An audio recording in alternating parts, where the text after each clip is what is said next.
Left behind, how my parents chose. My sister's peace over my labor. The sun was already dipping behind the horizon, casting a golden glow over the highway. The steady hum of the car's engine was the only sound in the vehicle, the kind of peaceful hum you get from hours of driving. But for me, it was a far cry from peaceful. I was in the early stages of labor, my body twisting with pain, and I was gripping the edge of my seat to keep from screaming. Mom and Dad didn't notice, at least not at first. They were too focused on the road ahead, the silence between them stretching out like an awkward void. My sister Lisa was in the back seat, sitting with her headphones on, lost in her own world.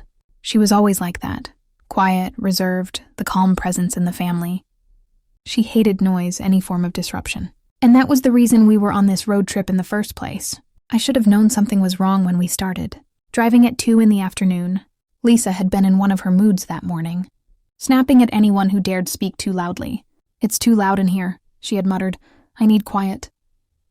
I thought it was just one of her phases. She was 15 after all, and teenagers often go through those grumpy, unpredictable times.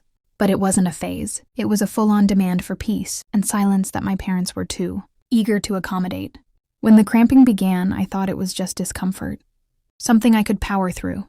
But it quickly became more intense, and by the time we hit the stretch of highway between 2 small towns, I was barely able to catch my breath. "Mom," I whispered weakly, clutching my stomach. "I don't feel good." She didn't respond. I tried again, this time louder. "Mom!" Finally, she turned, her expression not one of concern, but of mild irritation. "What now, Annie?" "We're trying to drive to get Lisa some peace and quiet. You're interrupting again." I blinked, too stunned to react at first. "Interrupting?" "Annie, stop being dramatic," my dad added, not taking his eyes off the road. "It's just cramps. We're almost there." I wanted to scream, but the pain was growing unbearable. My vision blurred, and I leaned back in the seat, trying to breathe through it. "I think it's happening. I think I'm in labor." Mom glanced at me, her face briefly showing concern. "Annie, we've talked about this. You can handle it. I know it hurts, but we need to get to the cabin. We can't stop now." I shook my head, feeling a cold sweat breaking out on my forehead. I can't wait. I need to stop." My father glanced at the road signs ahead. There was nothing but open highway for miles. "You can't stop now, Annie. It's not safe. We'll be at the cabin in 30 minutes. Just hold on." My emergency. Lisa, still wearing her headphones, hadn't said a word. She hadn't even looked up when I cried out in pain. It was like I wasn't there. My own sister, my flesh and blood, didn't care. I was gasping for air, trying to focus on my breathing. But the contractions were coming faster, harder. My father's voice broke through the haze. "Annie, we're almost there. Just hang in." But they didn't understand. I wasn't just hanging in, I was struggling. And it wasn't just physical pain.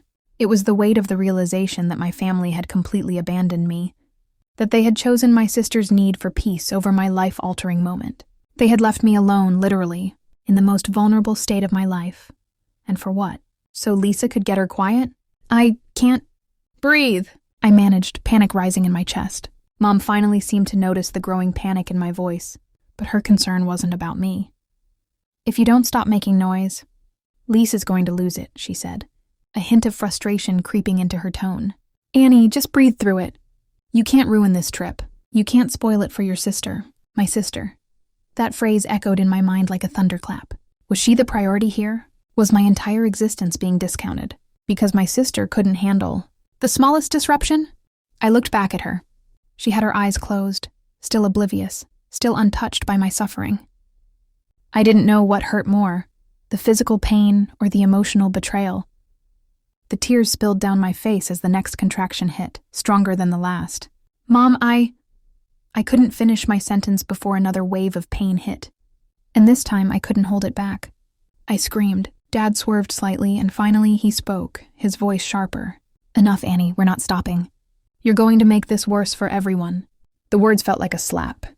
I was already in the worst possible pain. But this, their refusal to help, to see me, to care about me, was so much worse. My vision blurred again, and I felt dizzy. I wasn't sure how much longer I could hold on. At that moment, Lisa finally removed her headphones. She looked up, her eyes wide and slightly annoyed. "Can you guys be quiet?" she asked, her voice high-pitched with irritation. "I'm trying to relax here." That was the moment everything inside me broke. I don't know how long I screamed. It felt like hours, but it was probably only a minute or two. In that instant, I couldn't care anymore. I didn't care that I was in labor. I didn't care that my sister was being unreasonable. All I wanted was for anyone to care about me. Finally, Dad pulled over. "Fine, we'll stop," he grumbled. "But this better not mess up the rest of the trip." I couldn't hold back the sobs anymore. I wasn't sure what hurt more. The fact that I'd been left alone, ignored, or that my parents could be so selfish. But as they hurried to help me out of the car, I couldn't help but wonder, was this the family I had? Was my sister's peace worth more than my pain? Were my parents too blind to see that? As I was helped out of the car, I barely registered the approaching pain of my contractions.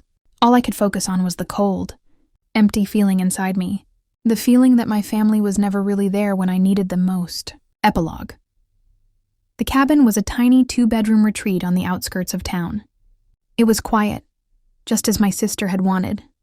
The air smelled of pine, and the wind rustled through the trees. But the peace didn't feel like peace at all. It felt hollow.